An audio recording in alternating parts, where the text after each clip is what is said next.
Ai, ai.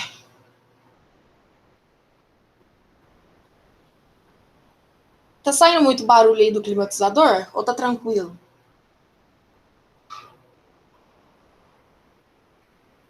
A gente é humilde, a gente nem sabe o que é climatizador. Boa noite. Que barulho que é esse? A gente não conhece. Boa noite. É tipo um ventilador fundido com ar-condicionado. Não, não tô ouvindo nada, não. É porque o ventilador não estava funcionando e ar-condicionado não tem dinheiro. Então eu tive que comprar o meio termo. Bom, então acho que era bom te dar uma descansada hoje, né? Que tá calor. Nossa Senhora. Eu vou falar uma coisa pra você. Oi. Aquelas contas que você passou lá, Deus, Nossa Senhora. Minha calculadora até derreteu. Nem tem calculadora para trabalhar hoje. Agora, Ai, ai.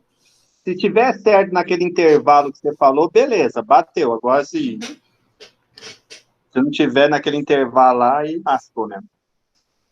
Pelos que eu já vi que me entregaram, parece que tá coerente. Eu só vi os É, números por cima. Eu ainda não corrigi na calculadora. Mas aparentemente parece que estão acertando, sim. aquele outro lá eu não consegui mandar. Você entendeu o que eu falei aquele dia, né? Que eu não consegui mandar? Eu entendi. Falando isso, eu conferi ali. Você conseguiu agora. Tá lá no Classroom. Ah, foi? Foi. Ué? Tava aparecendo só uma tela preta. Mas tá Estranho, né? lá. Eu consegui olhar o seu Ah, exercício. porque quando eu te mandei, eu dava uma confirmada, só apareceu uma tela preta. Estranho, né? Ué, o computador tá estragando, hein? Então. Eu também não apareceu nada de confirmar, mano. Tem como você ver se apareceu aí pro seu? É assim, ó. Quando aparecer escrito devolvido, é que vocês me entregaram. Hum. Entendeu? Então, é porque eu tentei ver o que eu te mandei. Uhum. Aí quando eu cliquei para ver o que eu te mandei, apareceu a tela preta, entendeu? Ah, porque aí tava carregando. Não, mas eu ia falar que tinha ido, Ah, tá. Não, então, mas entendeu? aí na hora que você clica para ver, você clicou em cima do arquivo, não é? Uhum. Isso, Apareceu a tela preta. aí abre uma tela preta e ele carrega o arquivo e depois mostra, entendeu? Se a tua internet for mais lenta, ela demora um pouquinho para aparecer, Ah, não, a internet é ruim, igual o dono. entendeu? É, pode ser. Faz igual eu, que atualizei meu plano para 300 megas. Qual que é a sua operadora, por gentileza? É o Univox. Univox? Univox. O Falcão, o seu também chegou, eu olhei também. Ó, até o momento que eu tinha visto, já tinha chegado do Kleber, do Falcão, do Ricardo, da Carol, do Bruno, e acho que só. Até o momento que eu tinha visto. Entendeu? Mas o Então, Amanda, esse é o segundo que você está falando, né? dos Ah, cálculos aí que não, fritou. teve um que fritou e teve outro que você mandou. Aquele outro seu é pra que dia, Amanda? Aquele que é tipo uma pesquisa. O da pesquisa é para sábado. Ah, beleza. Então, é isso que eu Tem tô mais falando. também? Ah, o da pesquisa eu não olhei, não, Ricardo, para ver se chegou. Então, Depois eu olho aqui, então. da pesquisa que eu tô falando que ficou preto, você entendeu? O Ah, outro entendi. deu para ver que foi. Esse da pesquisa, que é aquele dia que Uhum. eu te falei, que é só aparecendo preto, preto. Depois eu vou te mandar no e-mail também para garantir, porque esse dia eu fui fazer aquela palestra lá, fiz as Uhum. palestras, fui mandar, pagou tudo, perdi tudo. Ih, deixa eu olhar aqui, ó. Vou conferir aqui, quer ver?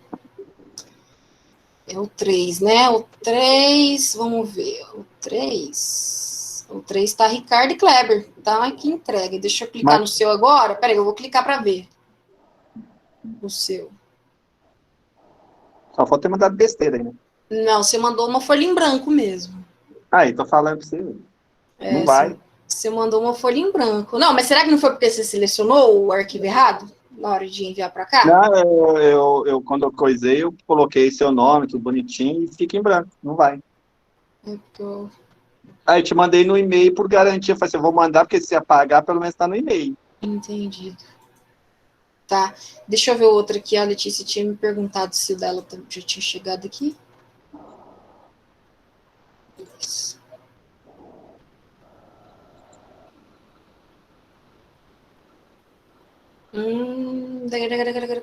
Letícia chegou. Chegou o seu também, Letícia. Tá tranquilo.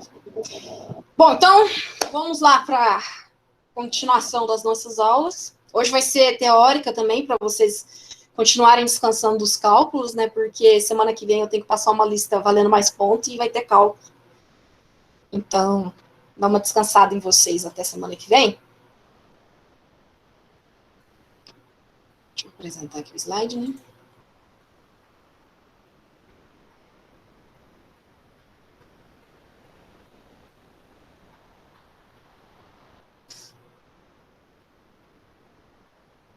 Tá aparecendo o slide?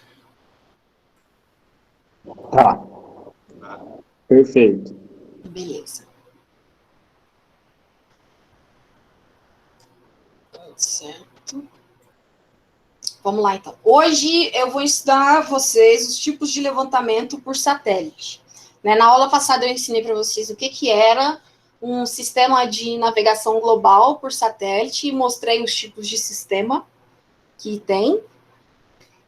E falei um pouco, né, sobre os satélites. Hoje a gente vai falar um pouco sobre os receptores e como que a gente faz os levantamentos, né? Quais são os tipos de levantamentos que a gente pode fazer e como que a gente escolhe qual levantamento mais adequado para determinado tipo de serviço. Lembra quando eu passei topografia para vocês, que eu falei para vocês que tinha, por exemplo, no nivelamento altimétrico, né? Tinha o nivelamento geométrico, o nivelamento trigonométrico, e isso ia depender do que você queria e do equipamento que você tinha. Então, quando a gente vai fazer um levantamento utilizando o GNSS, é a mesma coisa, a gente tem que verificar o que a gente tem para poder escolher o levantamento que a gente vai fazer. Então, a primeira coisa que a gente tem que observar é qual tipo de receptor que a gente vai ter. Né? Então, os receptores, eles são classificados de acordo com a sua aplicação. Eles vão poder ser de navegação,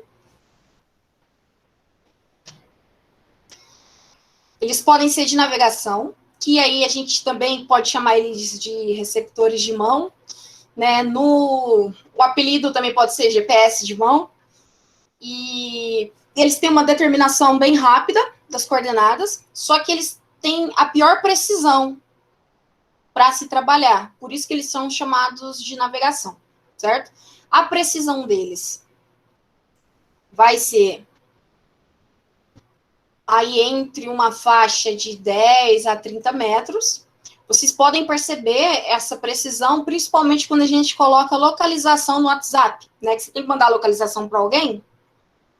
Eu já falei para vocês que o nosso celular, ele tem um receptor de GPS, né? Então, ele é classificado como de navegação, tá? Porque ele é um receptor de mão, ele dá a coordenada rápida, ele não tem uma antena que eu falo é tipo esse aqui, ó, esse GPS 60CX aqui, ó, tá vendo? Que ele tem uma pequena anteninha aqui, e os outros já não tem. Então, é mais simples de você identificar esses, sabe? Eles são bem simplão mesmo, são mais baratos, né, que eu já tinha falado para vocês também.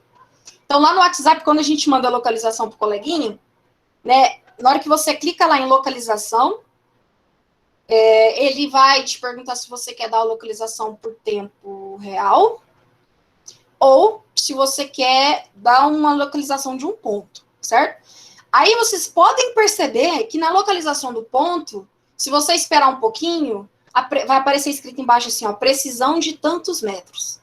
E aí, se você continuar esperando, a precisão dele vai melhorando, né? Isso porque vai ser de acordo com a quantidade de satélite que está acima ali da onde a gente está com o celular na mão.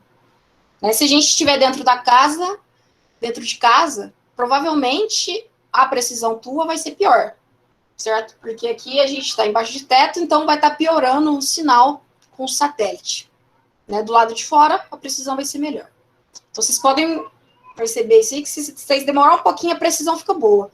E, normalmente, na hora que vocês clicam, a primeira coisa que aparece é precisão de aproximadamente 15 metros, 10 metros, aí ele vai diminuir. Então, são utilizados... Oi? Amanda, a Letícia falou que está tendo probleminha aí, que não está conseguindo Acessar que a internet já tá ruim, viu? Eita, tá bom. Sem problema. Acho que ela tá entrando e saindo, não sei o que tá É, acontecendo. eu tô vendo aqui mesmo o balãozinho dela subindo e descendo. Univox, ela falou. Ai, ai, imagina se eu vinha cair de novo aqui igual aquele dia. Mas só que é que ainda não chegou. Viu, ô Kleber, falando isso, você podia falar pro pessoal lá vir mudar meu roteador pra eu ter os 300 mega logo, hein? Você fez alteração de plano? Fiz ontem. Aí falaram que ia demorar uns 10 dias. Tô esperando. Ah, é muita gente para trocar. Eu fiz alteração aqui em casa também, não trocou ainda. Aqui Olha foi aí. 20. Vixe, Amanda, se não trocou o dele, imagina o seu. Ah, Ele manda, então. te manda lá, ué. Agora eu tô até triste. Bem que a moça falou, de 10 a 15 dias úteis pra ligar. Eu falei, vixe, pra ligar pra agendar, né? A conexão tá no seu nome, Amanda? Tá no da minha mãe. Tá, depois você me passa no zap o nome dela que eu vejo se eu consigo agilizar para você. Tá bom, fala que é pra dar aula. Tá bom. É a desculpa que eu tô usando pra comprar todas as coisas esse ano. É, Letícia, não tem problema não, tá? Pode ficar sossegada. O que eu ia falar? Onde eu estava? Ah, no GPS aqui. Então, galera, esses GPS são mais baratos, a gente tem no celular, então eles são utilizados mais para navegação, para esporte, para lazer e levantamentos aproximados. Essas figuras que eu coloquei aqui são de GPS que a gente usa para navegação, para trekking, né, para esses esportes que envolvem trilhas, montanhas, ou até mesmo para a gente fazer um levantamento simples ali numa obra, numa fazenda, tá? Esses aqui são baratinhos, né? Tirando o dólar agora que tá caro, que agora eles devem ter aumentado o precinho, mas eles eram mais acessíveis. Então é isso. Essa é a primeira classe de receptor. A segunda já são os receptores classificados como topográficos, né? No qual a gente usa para fazer levantamento topográfico. E aí a diferença deles é que eles vão permitir um pós-processamento e um posicionamento relativo. Esse posicionamento relativo aqui, ele vai ser importante, essa palavra, tá? Que eu vou explicar daqui a pouco para vocês também o que significa esse posicionamento relativo. Provavelmente vocês já devem ter uma ideia, né? Porque eu já ensinei para vocês em desenho técnico o que era a coordenada relativa.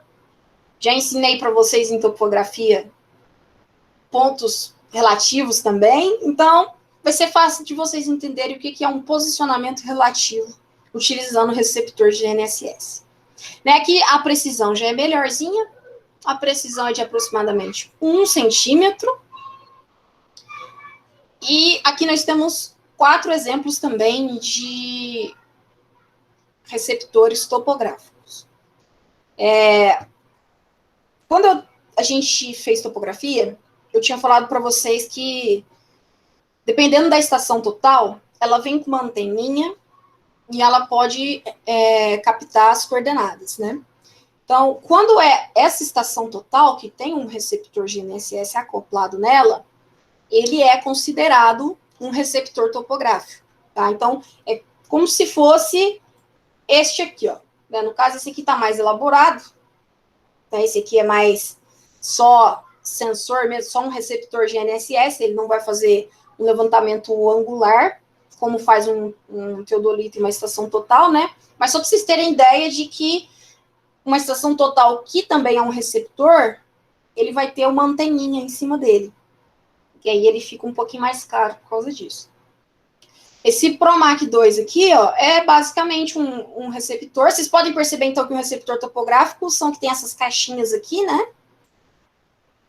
Ó, parecem uns disquinhos voadores, que é o que começa a deixar ele mais carinho. Deixa eu ver o que eu ia apagar aqui. E E aí, esses aqui são utilizados principalmente para quando a gente faz um georreferenciamento, por exemplo, de imóveis rurais, que a gente tem que cadastrar no INCRA. Né? Porque o INCRA ele tem uma série de regras lá para você cadastrar o imóvel rural. Se eu não me engano, é acima de 100 hectares. Ele é obrigado a se cadastrar lá. Depois, eu acho que, de acordo com as novas normas, que mais para frente eu vou mostrar para vocês, vão ter limites, né, prazos, para os outros imóveis também serem já referenciados. Então, começa agora com imóveis acima de 100 hectares. Depois vai ter um prazo de, sei lá, vou dar um chute aqui, só um exemplo, eu não lembro de cor, mas até 2050, imóveis acima de 50 hectares. E depois, até 2100, imóveis acima de 10 hectares, serem georreferenciados pelo INCRA, tá? Então, normalmente se usam esses tipos aqui de receptores, e o mais comum é desse modelinho aqui ProMark 2. E temos também os receptores geodésicos, que eles vão permitir, vai ser a mesma coisa do outro, do topográfico, né?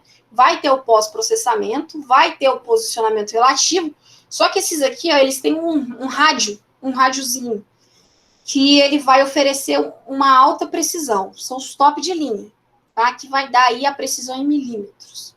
Top, top, top. Esse aqui eu não tenho, desses aqui, gente, eu não tenho nem noção de valor para falar para vocês quanto custa. Certo? Então, esses são os 3 tipos. Deixa eu beber uma água aqui, que o calor tá complicado.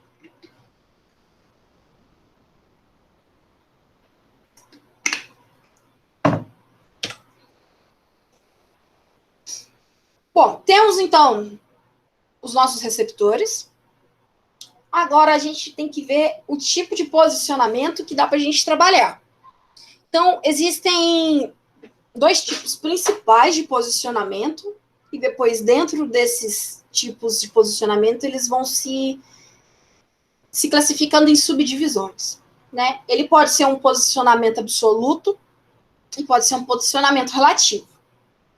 Então, o posicionamento absoluto, ele é o mais simples, né? Ele vai usar apenas um receptor. Então, pode ser, por exemplo, celular, aquele GPS de mão que eu mostrei ali, né? As fotinhas. Ele tem a menor precisão, igual eu mostrei para vocês, porque ele utiliza apenas o código CA do sinal do satélite. E para a gente avaliar a precisão dos resultados desse tipo de posicionamento, a gente utiliza uma avaliação que chama DOP, né, que é o Dilution of Precision. Então, ele vai auxiliar na indicação da precisão dos resultados e no planejamento da observação. E aí vai depender de 2 coisas: do erro do usuário e da geometria da constelação. O erro do usuário aí vai de como que a pessoa vai colocar no GPS o sistema de coordenada que ela quer, o datum que ela quer, se ela vai esperar a contagem da precisão, né, se ela vai ficar movimentando o receptorzinho para um lado e para o outro, para frente e para trás, deixar ele no chão, né? Aí vai variar, vai ter vários erros. E tem a geometria da constelação. A constelação, o que é? A constelação de satélite. Então, vai ser o conjunto de satélite que vai estar orbitando lá no espaço no momento que eu estiver captando ponto. Né? E aí eu coloquei uma imagem aqui para vocês de como que fica uma geometria de constelação boa e uma geometria de constelação ruim. Dentro desse círculo aqui, né, dentro desse círculozinho preto, ó, a gente tem aqui 5 bolinhas vermelhas, né, e uma bolinha laranja no meio. O que isso aqui significa? Normalmente no display do receptor, ele mostra como que está a geometria, né, da constelação dos satélites naquele exato momento. Então, vai aparecer uma bolinha igual a essa, e vai aparecer vários satélitezinhos assim orbitando. Então, se ele estiver muito próximo, né, os satélites estiverem muito próximo do nosso ponto, que é o ponto laranja, ele vai estar mais ou menos nesse esqueminha aqui da figura, ó, que eles vão estar muito próximos, então o ângulo de recepção aqui do sinal, ele vai ser menor. Estão vendo aqui, ó? Deixa eu até marcar os ângulos aqui para vocês. Aqui, ó, tá vendo? O ângulo entre um satélite e outro. Eu não sei se vocês estão conseguindo enxergar. Deixa eu dar um zoom. O ângulo aqui entre um satélite e outro, ele vai ser menor, ó. Enquanto, quando eles estão um pouquinho mais afastados, né, a geometria da constelação vai ser considerada boa, certo? Mas não quer dizer que se tiver quanto mais afastado, melhor. Se eles estiverem muito afastados também, eles vão sair para fora do meu campo de recepção. Né? Se a bolinha vier aqui para fora, ela não vai nem aparecer no display. Então, aí você não vai nem captar sinal, certo? Então, ou ela tem que estar aqui dentro da bolinha, só que um pouquinho mais afastada do meu ponto central aqui, que é o pontinho laranja. E aí o DOP, ele, depois, mais para frente, eu vou ensinar para vocês como que calcula, e ele vai ter umas numerações. Se esse valor ele for menor que 5, é considerado bom, né? Que indica que a precisão do nosso resultado é bom. E se ele tiver maior que 8, não deve ser utilizado o valor que eu estou pegando ali de coordenada naquele local, certo? Deixa eu ver o que mais que eu ia aqui. Então, tá. Ô, Amanda. Oi. Esse DOP aí, quem me fornece é o receptor. Isso. Ah, tá. É o receptor. Beleza. Alguém quer fazer uma pergunta até aqui? Mais alguém?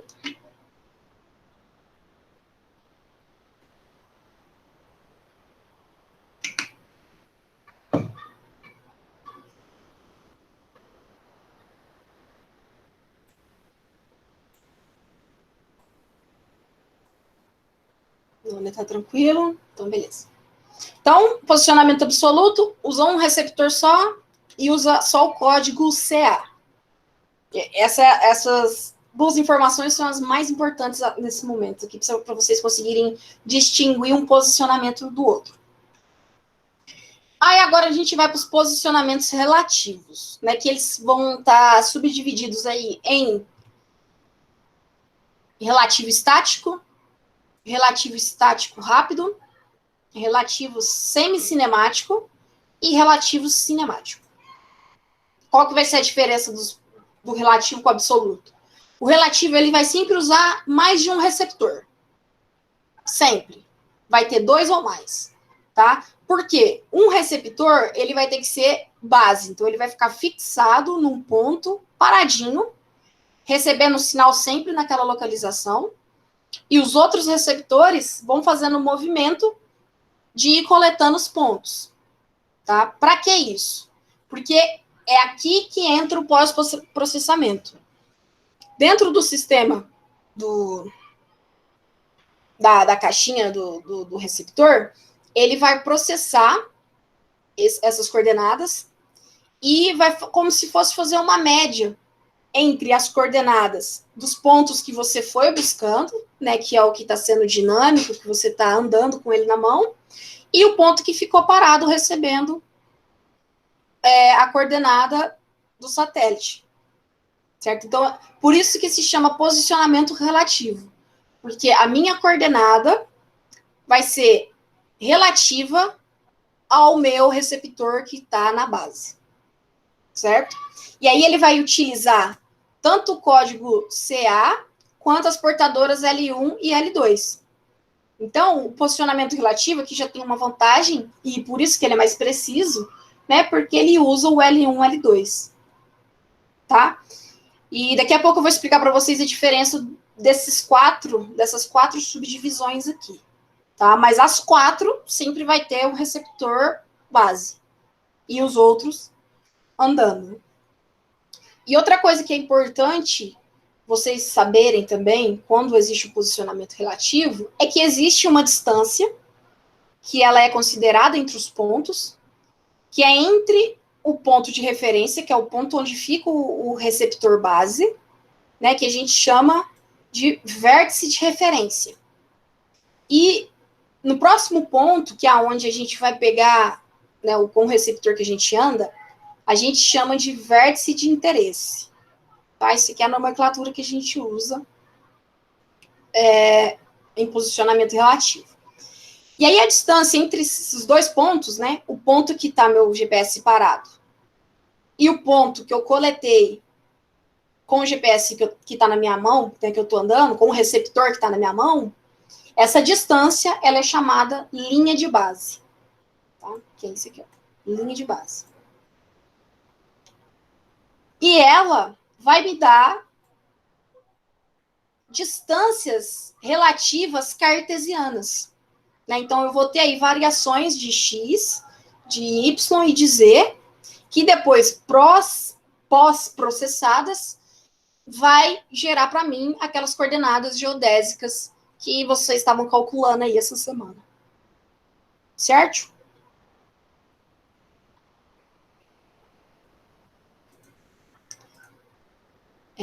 Deixa eu ver o que eu ia falar aqui. Aí aqui na figurinha também, ó, como vocês podem ver, o satélite, esse satélite, por exemplo, o primeiro, ao mesmo tempo que ele está transmitindo um sinal para o meu receptor que está na base, ele também vai estar transmitindo para o meu receptor que está em movimento. Tá? E é aí que ele vai tirar, né, a partir dessa linha de base, a minha variação de distância e depois pós-processa e me transforma em coordenada. Ok? Até aí?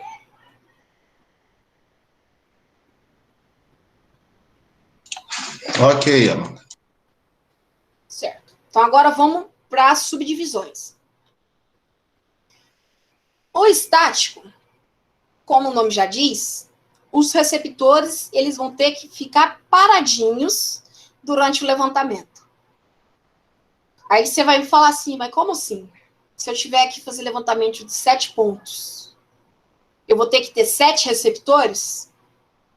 Não. Se você tiver 7 receptores, melhor ainda, né? Que você faz o levantamento mais rápido. Mas, o que significa ele ser estático, permanecer estático? Existe essa tabelinha aqui, que dependendo da distância da sua linha de base, né, que é essa distância que eu mostrei para vocês aqui, entre os dois receptores, tem um tempo mínimo que o teu receptor que está em movimento, que é o que você anda com ele na mão, tem um tempo mínimo que ele tem que ficar paradinho lá no ponto, esperando o sinal. Tá? Então, se essa tua linha de base for entre 0 e 10 quilômetros, o tempo mínimo que você vai ter que ficar paradinho lá no ponto são 20 minutos. Certo? Aí, se a distância for, vamos supor aqui, ó, muito distante, né, 100 quilômetros de um ponto para o outro, de 100 a 500 quilômetros, o tempo mínimo é 240 minutos. Então, é muito tempo. O posicionamento estático, ele leva, o relativo estático, né, ele leva muito tempo para ser feito esse levantamento. Só que ele é o mais preciso que tem. Porque como ele fica paradinho ali, recebendo os sinais do satélite, ele vai pós-processando os sinais que ele vai recebendo. Então, a tua precisão vai ser muito maior. Tá? Mas só que ele é o menos utilizado devido à demora dele. Se eu tiver que fazer um levantamento num local que eu vou ter, sei lá, 35 pontos para fazer o levantamento, pensa em cada ponto eu ficar 20 minutos parado. E até chegar no outro ponto eu ainda vou levar mais um tempinho, né? Então, você gasta muito tempo aí, dependendo do tipo de levantamento que você vai fazer, se for utilizar o posicionamento relativo estático. Aí o estático rápido, ele só tem esse nome porque ele é só um pouquinho mais rápido que o estático. Como se fosse metade do tempo. Entendeu? Vai continuar permanecendo estático os receptores, paradinhos, durante o levantamento, só que normalmente vai ser menos de 20 minutos em cada ponto. Então eu coloquei para vocês aqui uma tabelinha, só para vocês terem uma referência de tempo. Né? Aqui eu tenho o estático, e aqui eu tenho o estático rápido. Ó. Vocês podem ver ó, que numa simples frequência, né, por exemplo, se o teu receptor estiver utilizando só o L1, Você vai gastar aí, ó, 30 minutos mais 3 minutos por quilômetro. Supondo aqui. Aí, se você quiser usar, ao invés do estático, o estático rápido, aí você já vai reduzir para 20 minutos mais 2 minutos por quilômetro. E aí, se estiver usando dupla frequência, né, que é o L1 barra o L2, né, utilizando as duas portadoras, aí já vai mais rapidinho ainda. Então, o que seria de 20 minutos que eu mostrei lá na tabela para vocês, né, transforma em 10. Então, é como se caísse aí pela metade do tempo, mais ou menos, o tempo que você fica ali parado, captando a frequência, o sinal, né, no ponto. Então, esse é o estático rápido, que de rápido praticamente não tem nada também. Mas, né, é para manter, para que serve isso? Para continuar mantendo precisão, tá? Manter precisão no levantamento. E aí a gente vai ter o semi-cinemático. O semi-cinemático, ele também é conhecido como stop and go. Por quê? Você vai parar e vai andar. Ele continua estático também, só que você vai mais rápido ainda do que o estático rápido. Então, o receptor de interesse, que eu falei para vocês que é o que anda, né? O receptor de interesse é o que a gente leva ele na mão, ele vai permanecer estático, porém num tempo de ocupação relativamente curto. Durante o transporte, é preciso manter ligação a pelo menos 4 satélites, ou do contrário, é preciso voltar a um ponto anterior. Ou seja, na hora que você estiver olhando no display do seu receptor, naquele círculozinho que eu mostrei para vocês, tem que estar pelo menos 4 satélites ali orbitando. Senão você vai ter que voltar no ponto anterior. Tá? Aqui a precisão é de 1 a 3 centímetros, de acordo com o cuidado e a duração da ocupação. Aí, os profissionais devem ficar atentos quanto à utilização deste método, pois os resultados em termos de precisão podem estar fora dos padrões estabelecidos na NTGIR. Essa NTGIR é a norma de georreferenciamento do INCRA, tá? Então, normalmente, o posicionamento relativo semi-sistemático, ele não é muito utilizado para georreferenciamento de imóveis rurais, né? Por quê? Normalmente, quando você tem muitas obstruções, né, o pessoal usa o conceito de obstruções, pode ser obstáculos, vegetação muito densa que vai te atrapalhar, esse levantamento ele pode dar mais problema, né? A precisão dele pode ficar pior. Por quê? Você não vai ficar o tempo suficiente ali para receber o sinal do satélite, né? Então, esse levantamento ele não é indicado para lugares que você vai ter muito ponto em lugares complicados, né? Exemplo, em vegetação densa, que as copas das árvores vão poder interferir no sinal do satélite. Até porque um dos motivos é que talvez não vai aparecer os 4 satélites mínimos que você precisa no seu receptor, tá? Então, aí, talvez, dependendo de lugares assim, você tenha que usar levantamento estático, né? Porque aí você espera 20 minutos, e aí, nesse tempo, dá para pegar todos os sinais para te dar uma precisão boa. Mas se for em lugar plano, tudo retinho, beleza, que você quer fazer um levantamento ali bem tranquilo, pode usar esse aqui sossegado, tá? Stop and go. E tem o cinemático. O cinemático, ele é o mais comum, é o que a maioria do pessoal usa, que a gente também continua usando, né, mais de um receptor. Continua o receptor de referência aqui, ó, estacionado, sendo base, né, e o receptor móvel aqui vai caminhando e coletando os pontos, certo? Ele vai permanecer em movimento. O tempo dele pode ser menor ainda, desse aqui, né? A acurácia dele aqui, ó, vai de 1 a 2 centímetros.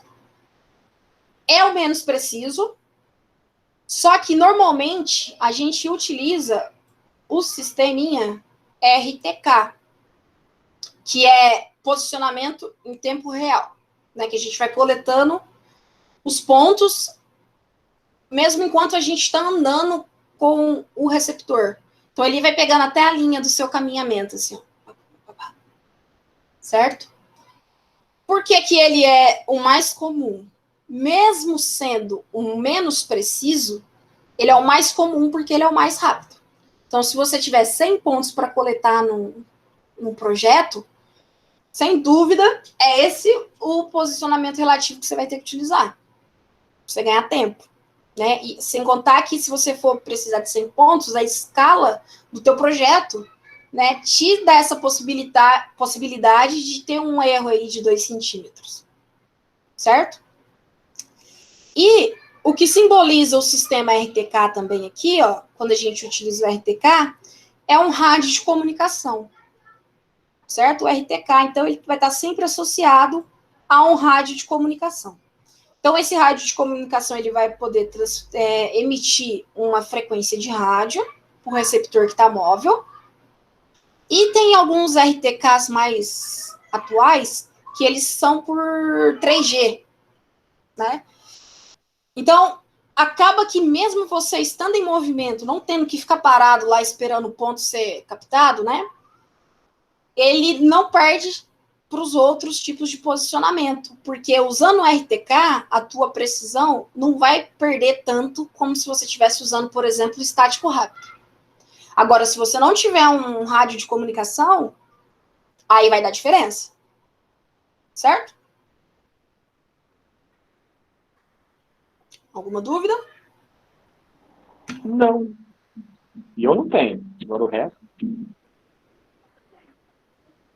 Também. Então, vamos para o próximo aqui. E tem também o posicionamento por ponto preciso. Que ele, a gente vai usar, eu até coloquei errado aqui. Ele não é um posicionamento relativo, ele é um posicionamento absoluto, caracterizado como absoluto. Por quê? Com posicionamento por ponto preciso, as coordenadas do vértice de interesse são determinadas de forma absoluta. Portanto, dispensa o uso de um receptor instalado sobre um vértice de coordenadas conhecidas. Então, ele não precisa de um receptor base. Tá? Por isso que ele chama posicionamento por ponto preciso. Ele não precisa de um receptor base. Então, ele vai dar o vértice de interesse ali de forma absoluta. E aí, o que você vai ter que fazer depois? Lá no IBGE, eles têm um linkzinho, que eu até coloquei aqui para vocês, que é um serviço online, que ele vai processar os dados do modo estático e cinemático, né, que é um serviço online de PPP que processa dados no modo estático e cinemático. Ou seja, você vai lá, coleta o ponto de forma PPP e você joga lá no site e ele processa o dado para você e transforma, né, em um modo estático e cinemático, tá? Ou o inverso, tá? Vou até clicar aqui para a gente ver. Peraí. Deixa eu parar a apresentação aqui para eu entrar no link.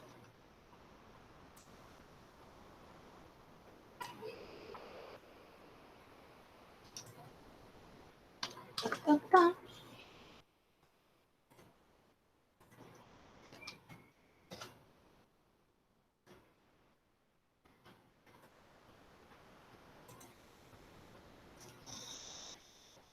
Cadê?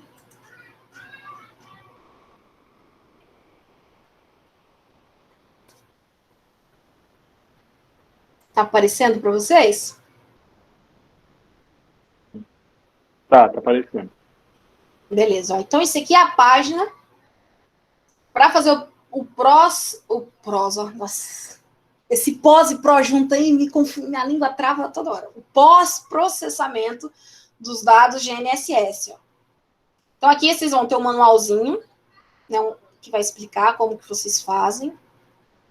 Aí aqui, ó, selecionar o modo de processamento, se você quer estático, se você quer cinemático.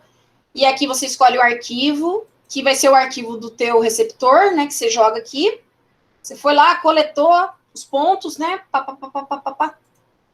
chegou em casa, descarregou o arquivo dos pontos no computador, aí você vem e joga ele aqui.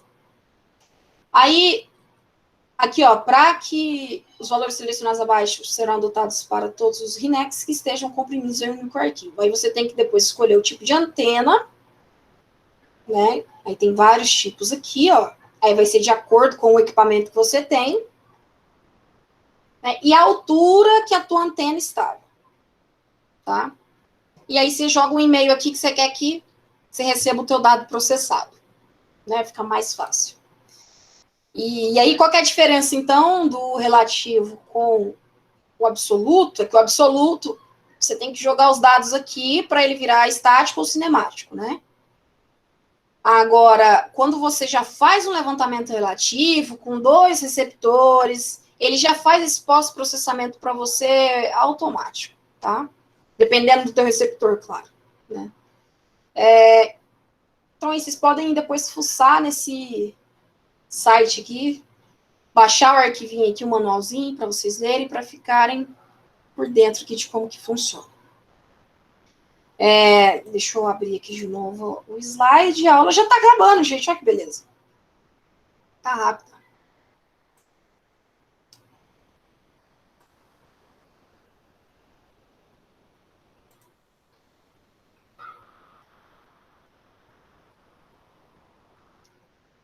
Então, como que eu vou planejar o meu levantamento? O que eu tenho que fazer? Né? Então, para a gente planejar, a gente tem que ter alguns cuidados. Então, a gente precisa definir algumas coisas antes de ir para campo, para a gente não perder tempo quando for fazer o levantamento. Uma delas é já definir que tipo de unidade que eu vou usar nas minhas coordenadas. Então, se eu vou usar... Eita, saiu uns pontinhos de interrogação aqui.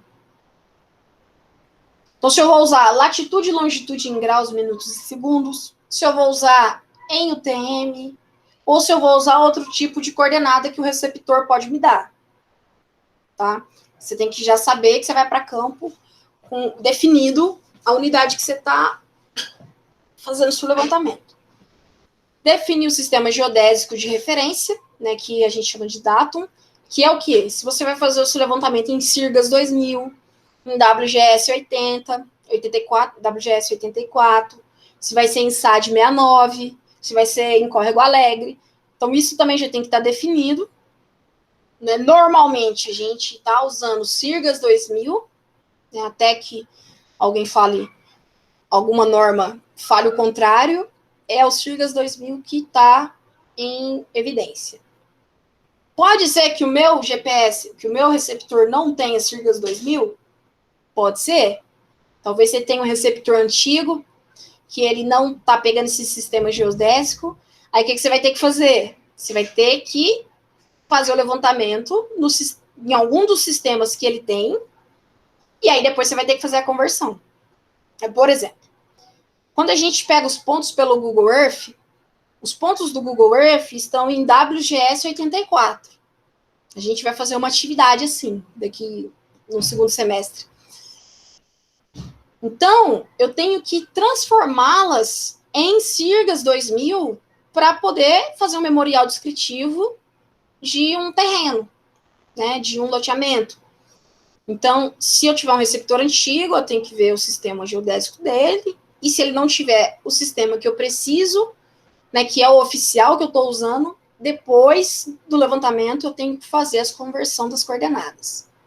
Tá? Vocês vão aprender como que faz isso na mão e como que faz isso com o programa. E a terceira coisa é definir a hora da medição e o tempo de coleta. Então, aqui também você já vai definir, né, se o seu levantamento vai ser estático, se ele vai ser estático ou rápido. E isso, normalmente, também é bom você sempre olhar numa imagem de satélite, né? Entra sempre no Google Earth para você ver onde que é o local que você vai fazer o levantamento, para você ver como é que é de vegetação, né? Faz aquele esqueminha de relevo que eu expliquei para vocês, que dá para ver no Google Earth, para ver se vai ter muito relevo, se vai dar trabalho, né? Para vocês já irem com as horas definidas. Eu até coloquei aqui, ó. Quando se trata de navegação, é impossível impor a hora da medida. Isso porque o deslocamento não ocorrerá necessariamente quando a constelação assegura um bom posicionamento dos satélites, né? Navegação.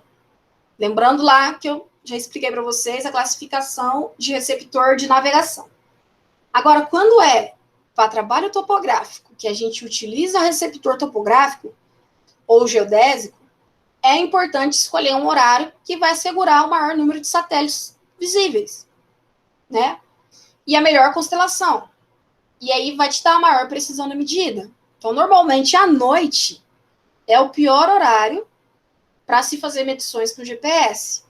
Né? Não é só porque está escuro, é porque os satélites não estão programados, né, para estar lá no espaço, né, em cima daquele espaço que está à noite. Eles já vão ter orbitado e tá andando para o outro lado do planeta. Certo? Então, sempre tem isso em vista. Ó. Eu coloquei aqui um esqueminha que eu peguei de um livro, uma tabelinha, que ele mostra mais ou menos o planejamento que ele fez. Ó. Das 8 horas da manhã até as 8h45, ele vai até a estação A, né, a equipe 1, e a equipe 2 para a estação C, que no caso, aparentemente, parece ser um levantamento gigantesco, que ele dividiu em duas equipes que, pelo jeito, estão com 2 receptores móveis. Né? Então, eles estão trabalhando aqui com 3 receptores. Um de base, que é o que vai ficar paradinho, e 2 que vão estar em movimento, né? Que vão se dirigir para as estações, né? Para os pontos de coleta. Então, aqui, ó, a equipe 1, das 8 às 8h40, às 8h45, dirigir para a estação A. Das 9 às 9h25, coletar dados. Depois, coletar dados de novo. Coletar dados, coletar dados, coletar dados. Depois, dirigir para a estação B. Né? Aqui a gente pode ver que é um levantamento. Qual levantamento, posicionamento relativo vocês chutariam que está programado nessa tabela aqui? Pelos horários, né? Olhando os horários ali.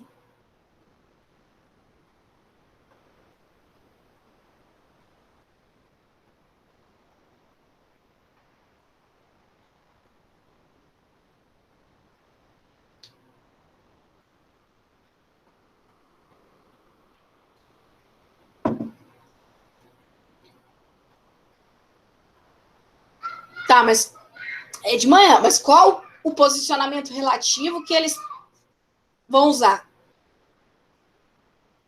Pela definição do tempo ali de uma coleta para outra, qual posicionamento relativo que eles estão usando?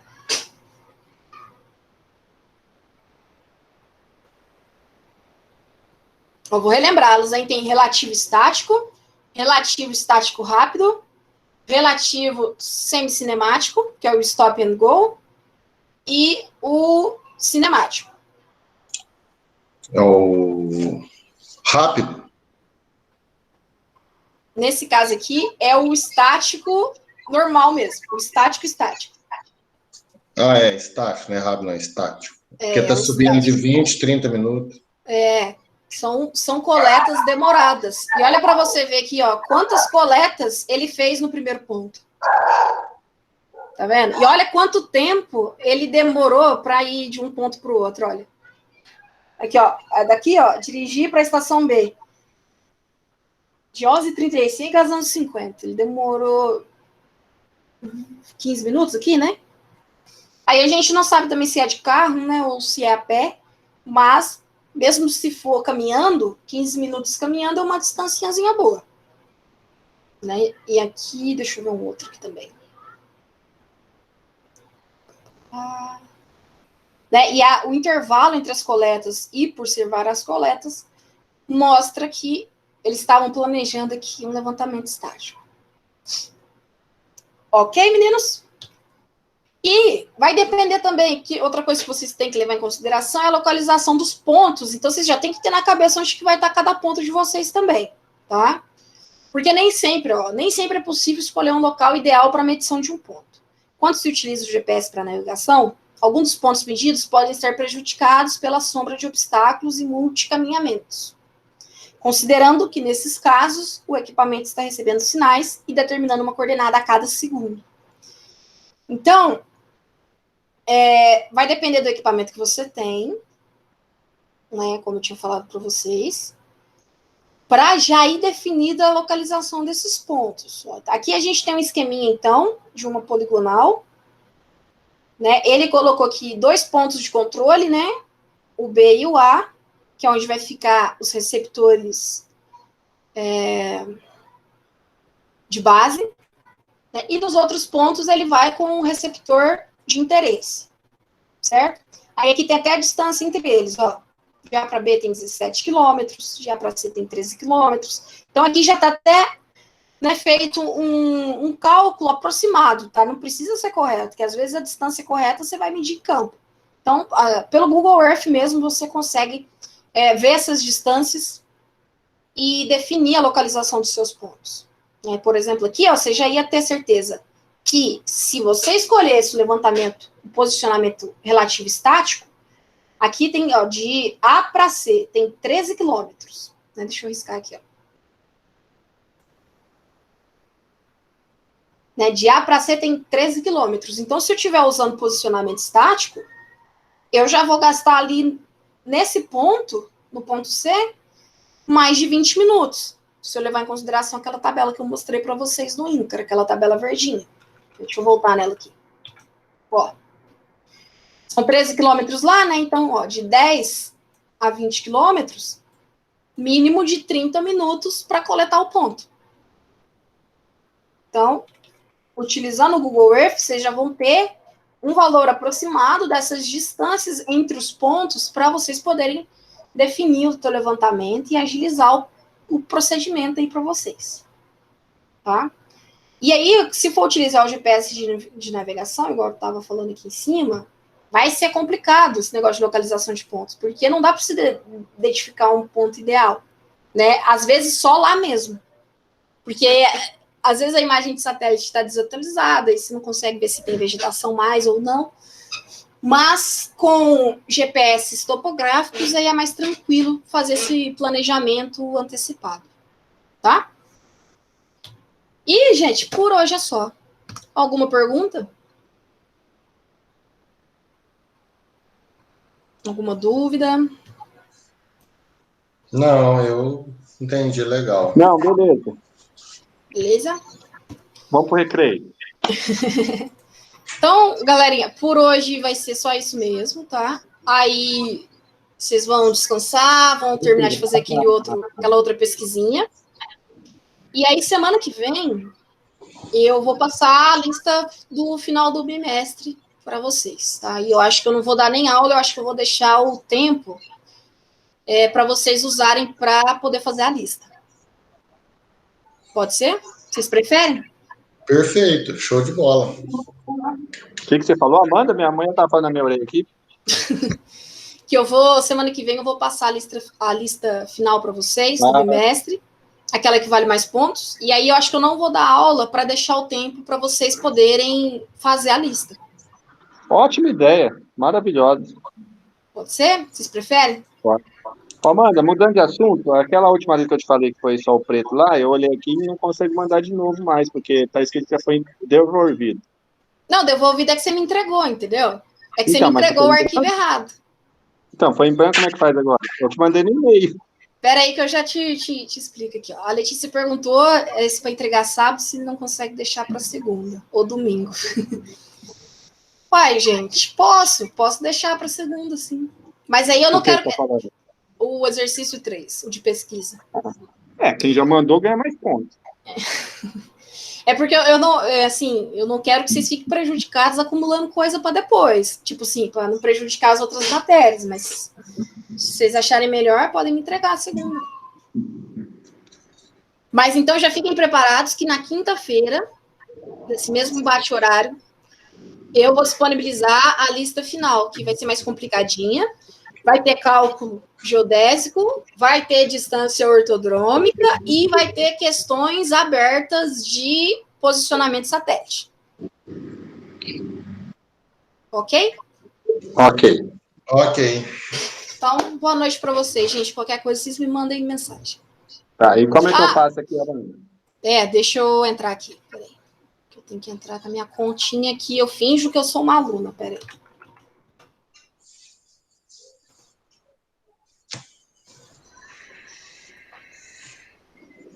Deixa eu...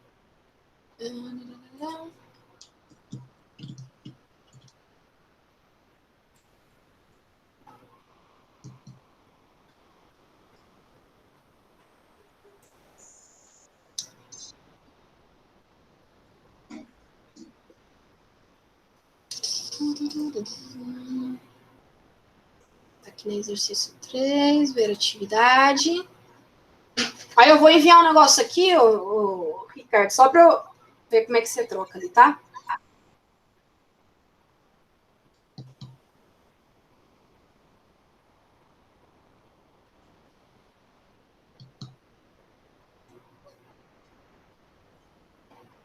Vou enviar esse aqui.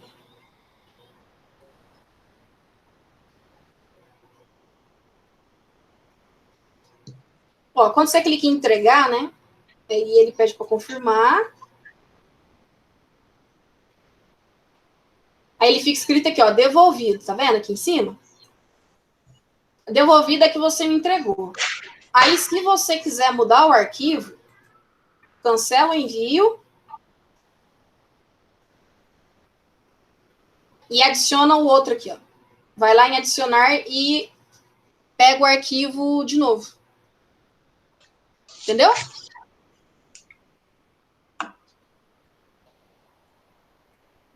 Ó, entregar.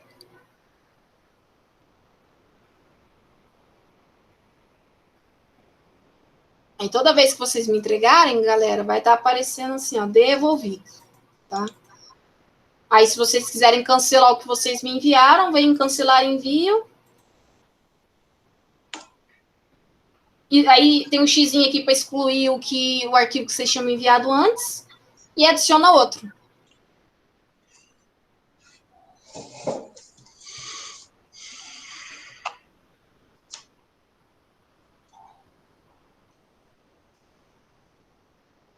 Entendeu, Ricardo?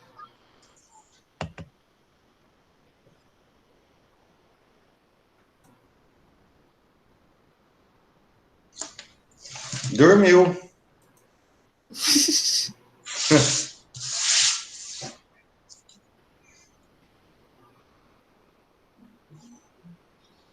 Eu vou ver o que eu faço aqui. Deixa eu ver. Tchau, até mais. Oi. Até mais. Tchau. Eu não Tchau, sei, tchau. tá aqui, tem tantos Como aí. você vai colocar aqui?